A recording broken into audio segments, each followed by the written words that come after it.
The baker at an inn, and it's bread making day today, so come along with me for another busy day. At 4:30 in the morning, I made 2 cherry coffee cakes, and then I immediately got started on our Swedish limpa bread. I heated up the liquid ingredients that had been sitting together overnight, and then while that was kneading, I popped in my chocolate croissants. This is my first time making chocolate croissants, so please be nice to me. Then I started on this brown butter pumpkin layer cake. The previous baker to me said this was his favorite thing to make, so I had to try making it.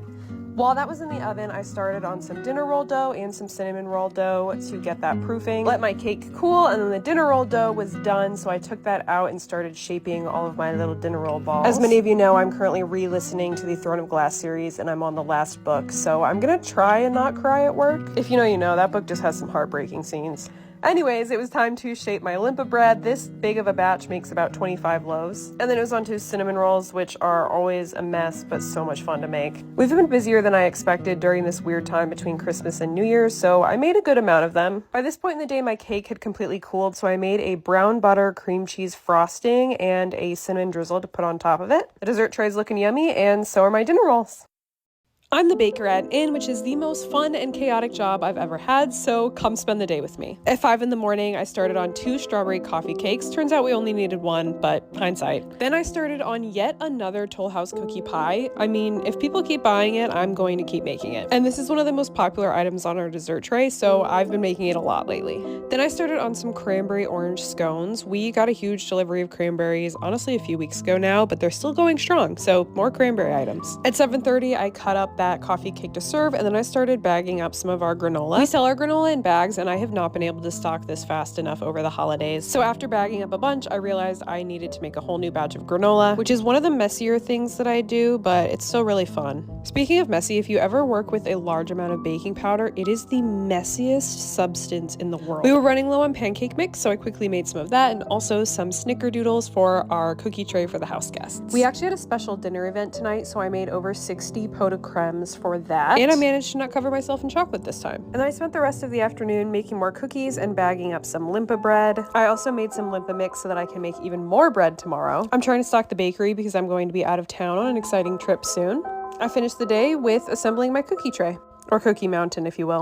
I recently became a baker at an inn, so come spend a day with me at the bakery. At 4:30 in the morning, I started making some cherry coffee cake. Because it's the weekend right after 4th of July, we're very busy, so I made 4 instead of the usual 3. I always try to get as much done as I possibly can before everyone else in the kitchen starts showing up. I made another big batch of our Swedish limpa bread. Right now, we're going through about 2 batches of this a week, so that's like 50 loaves of bread. And of course, I was drinking tea because I am not getting enough sleep these days. While that was kneading and proofing, I also made some cookies for the house guests. I always try to do 1 cookie with chocolate and then 1 non-chocolate cookie for them. And I baked some carrot cake scones that I had chilling overnight. Usually between 7 and 7:30 is when my life gets really crazy because I'm trying to do like 10 different things at once and all the coffee cakes need to be ready to go for the kitchen. So I really quickly made some lemon and blueberry breads for tonight's fish boil, and then I started shaping the limpa dough. Slap it for good luck. This is 11 pounds of shortening that goes into our pie dough, which I portion out for making pies the next day. Then it's on to dry batch, which is all of the dry ingredients for our pancake batter. I make a large bowl of this about once a week. Then I made some cherry scones for the next day. These are very much American scones, by the way, not the kind that you'll find in England. And I finished the day off cutting all those lemon and blueberry breads. See you tomorrow.